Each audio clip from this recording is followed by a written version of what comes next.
O ano tá finalmente acabando, a temporada tá finalmente acabando e certos animes estão finalmente acabando também. Então eu vou começar aqui pelo anime que eu só quero que acabe. E ele vai ser um episódio mais longo do que, tipo, Gridman, por exemplo. Gridman vai acabar e eu vou ter mais uma semana dessa bosta. Mas eu vou começar pelo Bunny Girl. E como eu quero facilitar, eu vou falhar de novo, eu me conheço. Vocês vão ouvir isso e vão olhar pro tempo do vídeo e vão dar risada de mim de novo. Mas eu quero facilitar a vida do Diego, nosso editor, porque eu gostaria que o VideoQuest dessa semana, que o VideoQuest saísse essa semana. A gente gravou na CCXP, ele está prontinho, gravado e só falta editar, então eu quero que esse vídeo seja fácil. Então, Diego, nem precisa esquentar muito com edição e tal, só faz. Seja feliz. Libera o vídeo. Bunny Girl foi um episódio merda, porque esse arco eu achei uma merda, porque eu realmente não acho que esse conflito seja tão interessante quanto os outros, seja tão significativo quanto os outros. Ele é comum, é uma troca de corpo, que não é troca de corpo no fim das contas, e que é por conta de aquele negócio de eu não entendo o outro e eu acho que a vida do outro é muito mais fácil que a minha, mas na verdade não é. E inveja e tudo mais. Esses últimos episódios me lembraram um pouco, porque recentemente também saiu o último vídeo da série, os vídeos do Dan Olson, não é Danny, Dan Olson, do Folding Ideas, é o nome do canal dele. Ele fez uma série de 3 vídeos falando de 50 tons de cinza. Olha aí eu desviando o assunto quando eu quero ser rápido. Ele fala uma coisa muito interessante sobre o Christian Grey, é o nome do cara, né? Ele fala que, do ponto de vista narrativo, da ideia de narrativa, não tem exatamente um problema o Christian Grey ser um filho da puta, ser um babaca. Porque você precisa de conflito. Se todo personagem fosse bonzinho, você teria Sakura Card Captors. Eu falei um pouco de Sakura Card Captors esse ano. Não tem conflito nenhum, todo mundo se ama, tá tudo bem, sempre. Então você precisa de pessoas que destoem e causem conflito. O problema, às vezes, é a dissonância entre o comportamento da pessoa e o que a história quer que você acredite sobre o comportamento dessa pessoa. Bunny Girl tem muito disso. Esse episódio, por exemplo, é uma coisa muito típica dos 50 tons de cinza. O tipo de coisa que o cara faz como um filho da puta, mas aí no fim deu tudo certo, então tá tudo bem ele ter sido um babaca com a mina. Nesse, eu esqueci de falar disso no episódio passado, porque começou a ação no fim do episódio passado, mas esse começa com ele abrindo aquele armário que a mulher lá, a Mai, tinha pedido expressamente pra ele não abrir o armário. Ele vai lá e abre o armário. É isso que ele faz. A menina fala, não entre, ele entra porque ele tá com a chave. A outra menina fala, não abra aquele armário, ele vai e abre aquele armário. Mas dá tudo certo, porque foi ele abrir o armário e ver as cartas que fez a reconciliação das irmãs. Sabe esse tipo de coisa? Aí tem a irmã dele, que tá finalmente saindo do trauma dela. E ela finalmente veste a roupa da escola, porque ela tava lá traumatizada, ela ficava sempre de kigurumi pra meio que se infantilizar, mas agora ela tá tentando voltar. E enfim, mas ela tá conseguindo finalmente se esforçando sozinha, inclusive, porque esse cara não faz nada, ele faz tudo por todas as outras mulheres que aparecem naquele harém dele. Pela irmã, ele não faz ativamente nada. E aí ela aparece, e a primeira coisa que ele comenta é, essa roupa tá com cheiro de armário. Por quê? Porque ele é um personagem engraçado. Ele tira sarro mesmo. E depois ele bate na cabeça dela e tá tudo bem. Não. Não. A reação... Se é pra gente gostar desse cara, pra mostrar que olha como ele é legal, a reação teria que ser a da Mai no corpo da irmã, na aparência do corpo da irmã. Quando ela chega e fala, ah, que legal, você tá com a roupa da escola, que bom, tá aqui um presente. Olha só, é isso que ele deveria ter feito, mas não, ele é engraçado e ele tira sarro. Então ele faz uma piada no momento que a menina tá passando por um grande trauma. E aí depois tem um bullshit, que nossa senhora, esse foi um momento tão idiota. E é a segunda vez que ele faz isso, que eu me lembre, né? Aí a gente tem esse diálogo do moleque com o pai, e ele pergunta, é difícil ser pai? E aí o cara conta a história mais sem vergonha do mundo, que, é difícil mesmo, um dia eu tava tão cansado trocando a sua fralda que eu dormi antes de terminar. E quando ele conta essa história, que a única coisa que dá pra aprender com isso é ser pai é cansativo e a gente fica nervoso mesmo. Na hora ele só faz a piada que você podia ter me contado uma história melhor, né, pai? E corta. Porque, como eu disse, a direção do Bunny Girl é sempre plana. Então tudo tem o mesmo nível, o mesmo registro. Todos os momentos são iguais, basicamente, na direção de Bunny Girl.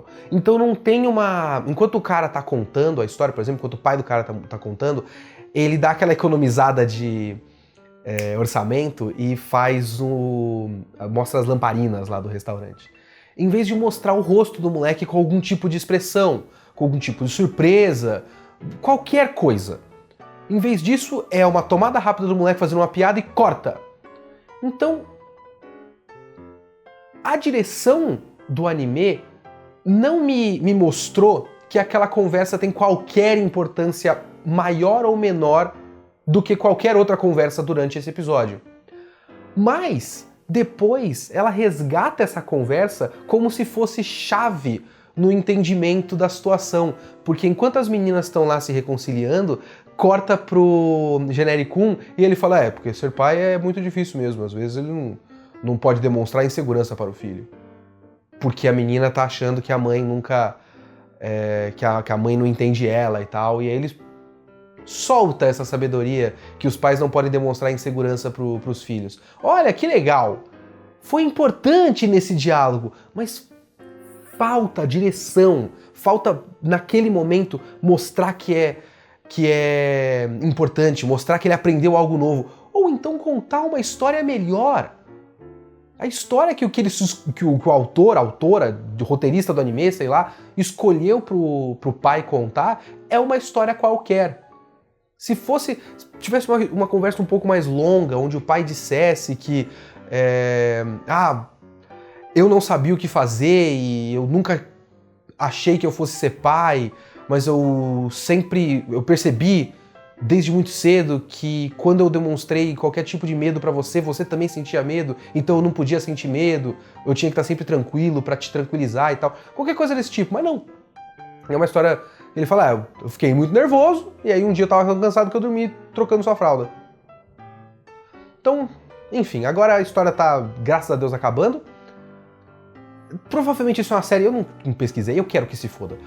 Mas deve ser uma série longa de light novels e deve ter uma próxima temporada, porque tem muitas light novels pra frente. Sempre é assim. Se houver uma segunda temporada, eu não vou assistir, eu quero que se foda. Mas, não considerando uma próxima temporada, tem meio que 3 coisas pra resolver agora. A irmã, que deu no preview que o próximo foco é na irmã, a questão da agência e da Mai, que deve ficar ali de plano de fundo, e a menina dos gatos, que existe nessa história ainda. E eu não sei quando qualquer uma dessas coisas vai ser resolvida, eu não sei se eles vão resolver as 3 em 3 episódios, eu acho que não, mas eu só quero que acabe o mais rápido possível. E é isso. Tá difícil esse finzinho de temporada porque reforça muito a ideia de que eu não gosto de nada nunca. Apesar de quando eu gosto muito de alguma coisa, eu não devia gostar porque não é tão bom assim, Kitsune. Mas Bunny Girl é uma bosta e Banana Fish caiu muito.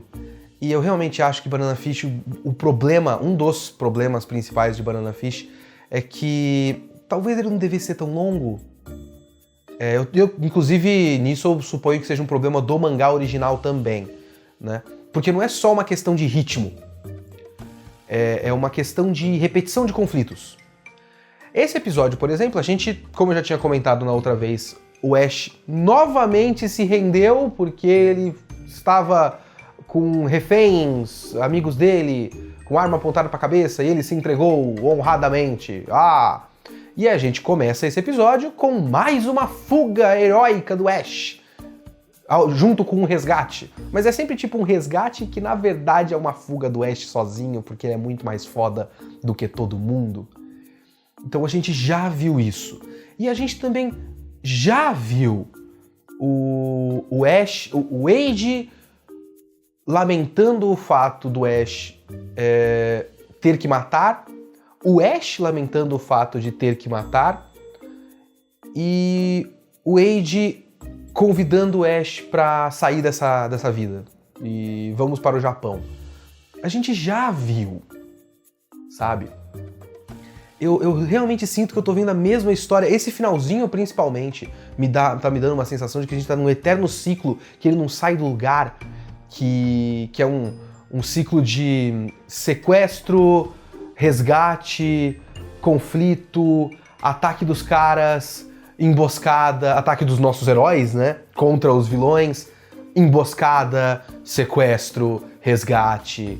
E eternamente ele tem... Agora, por exemplo, nesse último sequestro dele aí, que ele foi mantido como refém, ele foi novamente abusado sexualmente. E que, assim, pelo menos nesse episódio, isso foi usado com mais força até do que a média do Banana Fish, de certa forma, que teve cenas bastante fortes depois disso, porque ele foi abusado pelo cara, e aí ele, né, como o gênio que ele é, ele escapa, e aí a gente tem aquela cena, depois que todo mundo escapa e os caras estão lá junto com eles, e o Ken é o nome dele, né?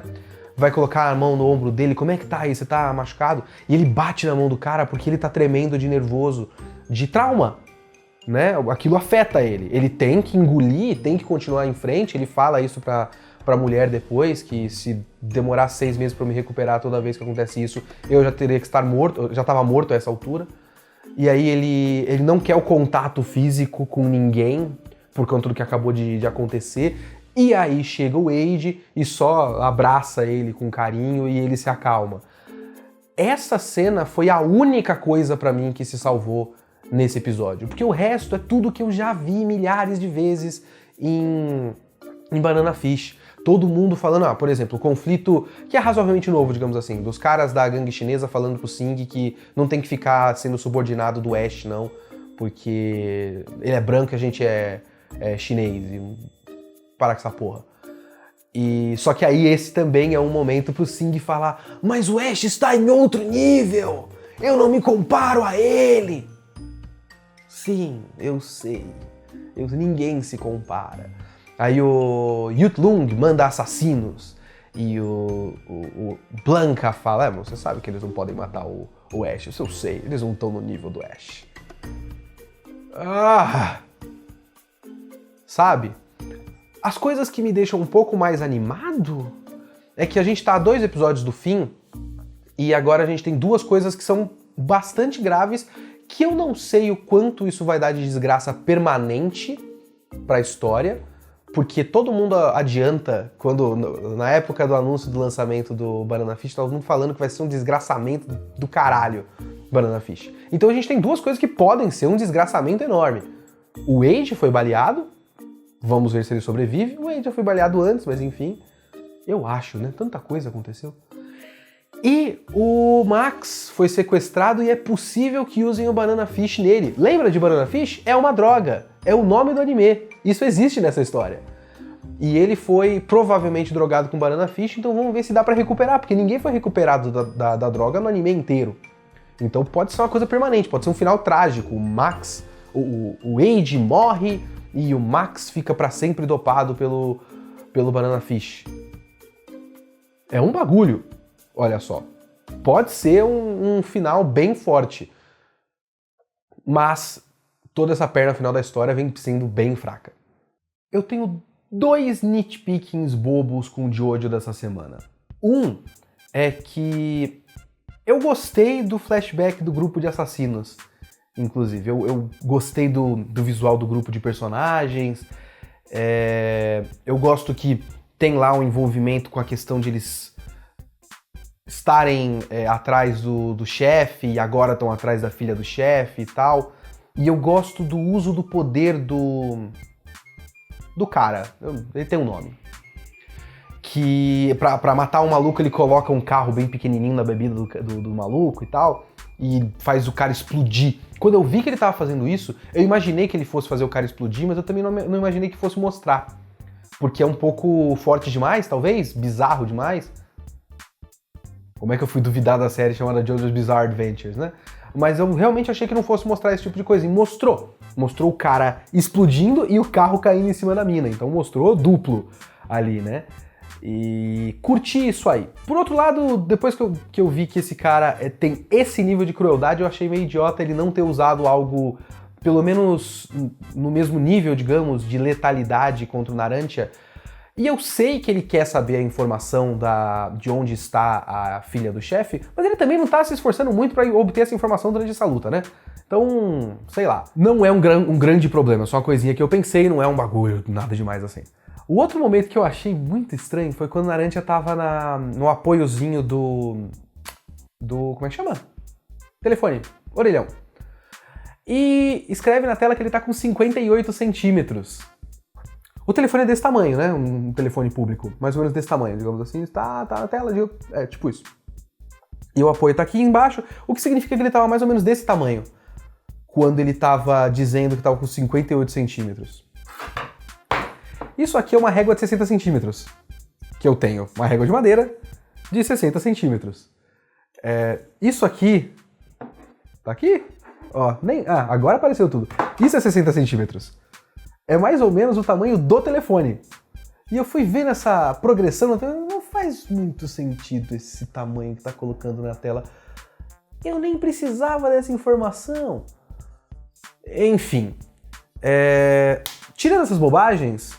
Foi legal esse episódio. Teve o flashback do grupo de assassinos e teve a luta, obviamente, bizarra entre o Narancia e o cara que encolhe ele, que realmente, sabe, o legal de Jojo é quando ele sabe usar esses poderes pra criar uma situação barra idiota, barra absurda. Esse é o ideal do Jojo. Ele chega nesse ponto em que é só muito esquisito.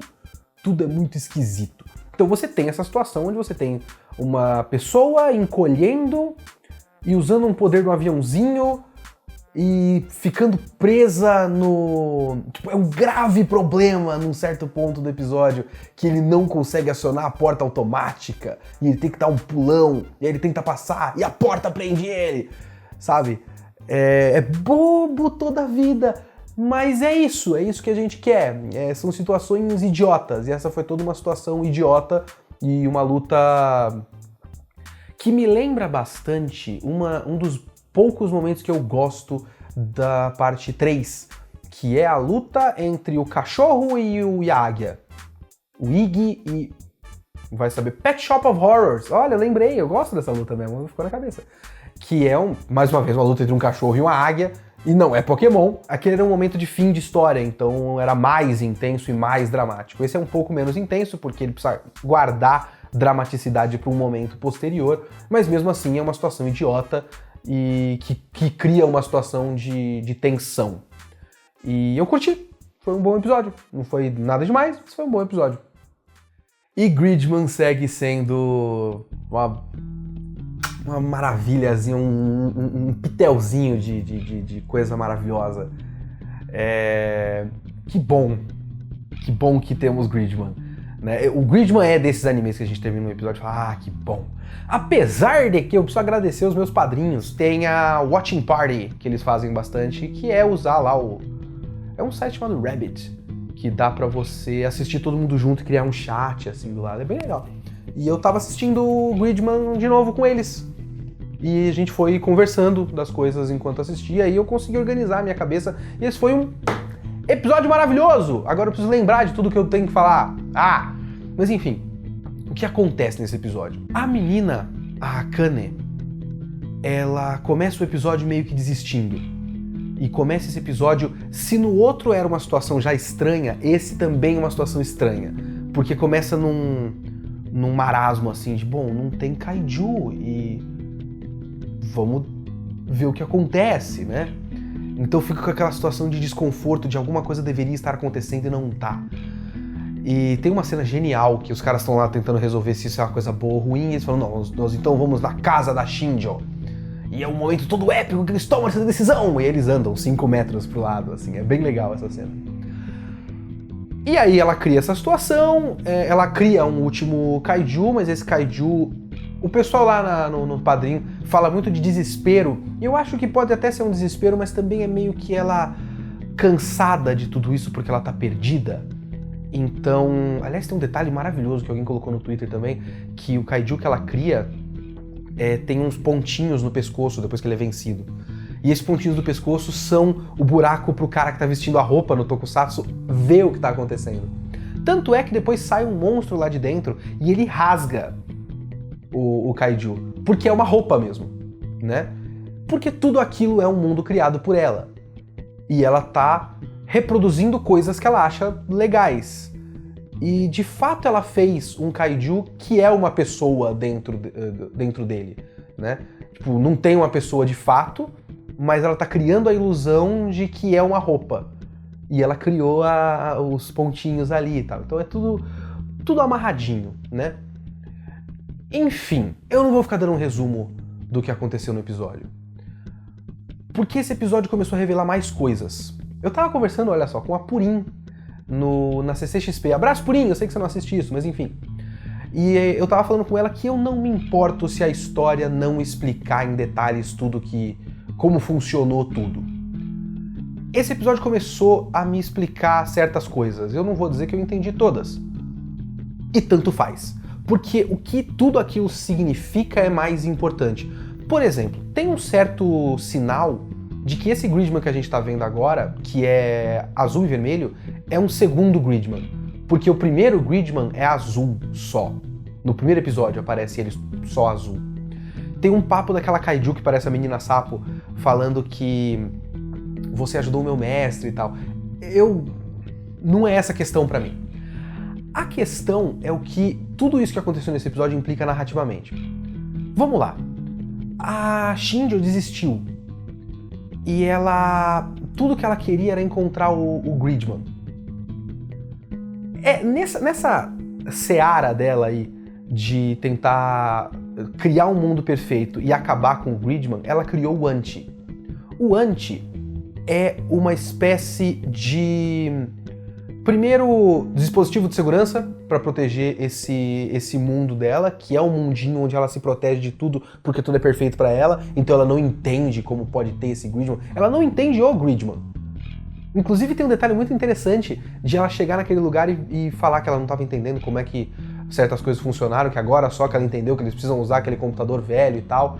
E os caras falam, mas como é que você pode não saber de tudo? Ela falou, bom, você lembra de tudo que você jogou fora? Olha esse lugar aqui, que é uma loja de tralha velha, que é um canto do lado dela, que ela não tá olhando, ela tá olhando pro panorama geral, mas as coisas que ela deixou de lado ficaram fazendo parte do cenário pra ela, no mundo que ela criou. E... enfim... ela quer proteger esse mundo, ela cria esse Anti, que é uma maneira de proteger esse mundo perfeito que ela criou, mas também reflete tudo que ela tem dentro dela de mais errado, de sentimento puro de ódio. E conforme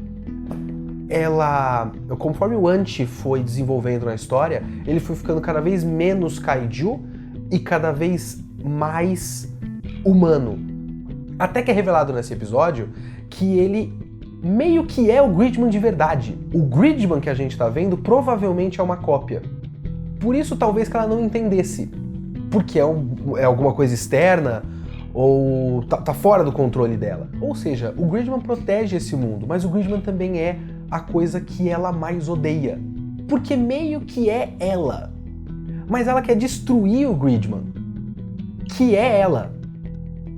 Então talvez isso seja um sinal de que tudo que ela mais quer é sair desse mundo, que secretamente, assim, dentro dela ali, ela criou esse mundo perfeito para se proteger, mas o que ela quer é sair desse casulo. Por isso que ela quer destruir o Gridman. Talvez. São coisas que eu tô pensando por enquanto. Tem mais 2 episódios, eu posso estar completamente errado. Mas talvez ela queira sair. Agora, o que eu achei mais interessante de tudo isso, além do episódio ter sido lindo, né, toda vez que tem um kaiju que ela cria, a animação, ela tenta simular aquele movimento de um cara num bonecão, assim, numa roupa e tal. E aí, quando sai aquele monstro, o monstro não é exatamente a criação dela, é meio que a essência dela. E a movimentação daquele monstro é completamente diferente das outras. É muito mais rápido, ele é muito mais poderoso e ele não se move como um cara num boneco. Ele se move de maneiras que seria impossível uma pessoa vestida de kaiju, numa maquete, se movimentar. Ele é realmente um monstro.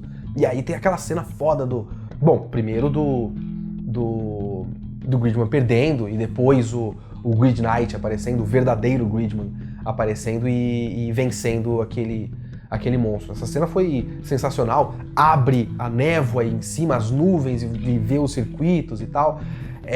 Foi muito foda. Eu gosto, por exemplo, quando surge aquele kaiju, finalmente surge um kaiju, que é o kaiju zoado dela que ela fez com desleixo, e tem tipo a transformação full dos caras, sabe?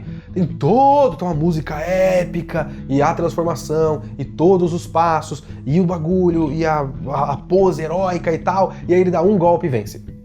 Porque anticlímax. Então ele prepara o anticlímax, aí ele corta, e você foda-se. Na verdade não era nada, né?